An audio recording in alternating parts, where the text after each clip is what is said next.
kayo mga kalutong Pinoy. Napakasimple at napakadali ng lulutuin natin ngayon. Tuturuan ko kayo ng bagong recipe na kayang-kaya ng mga batang gawin at mapapakanin kayo sa recipe na to. Ang chicken salpicao.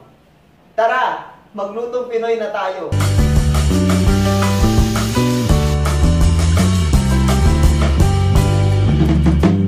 So meron tayong chicken dito, kinat lang natin ng cubes. So, imamarinate natin siya. So, lalagyan natin siya ng soy sauce.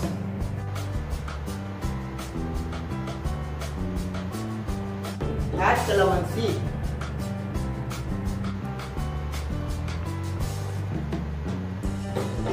Hayuin lang natin siya.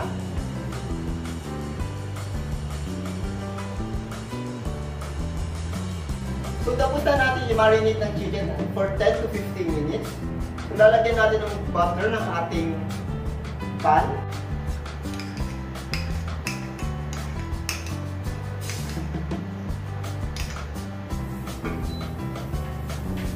So, ilalagyan na natin ang ating chicken.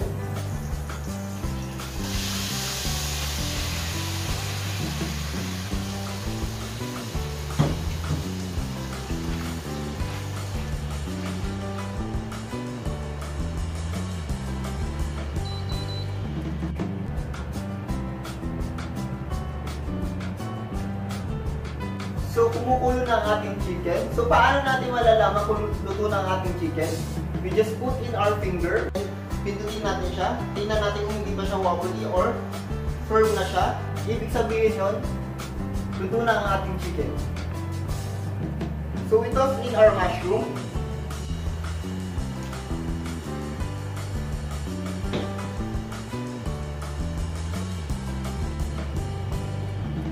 We need to saute our mushroom para magkaroon ng flavor ang ating mushroom. So, lalagyan na natin oyster sauce.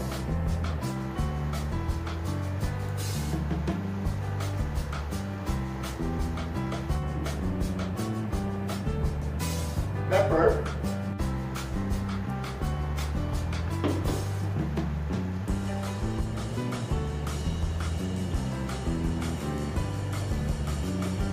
Sugar.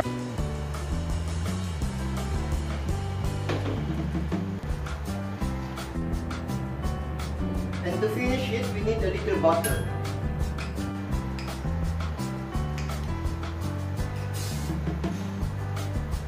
So, hihintayin natin lang siya maluto. Halu-haluin lang natin.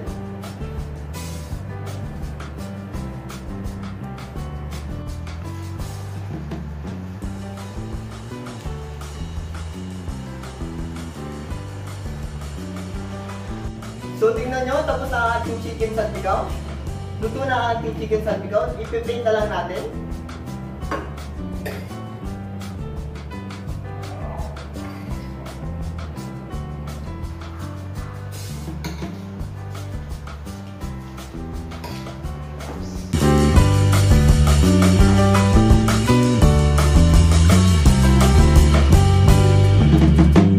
Chicken salpicao, Lutong Pinoy. Please don't forget to like and subscribe to our YouTube and Facebook channel, Lutong Pinoy.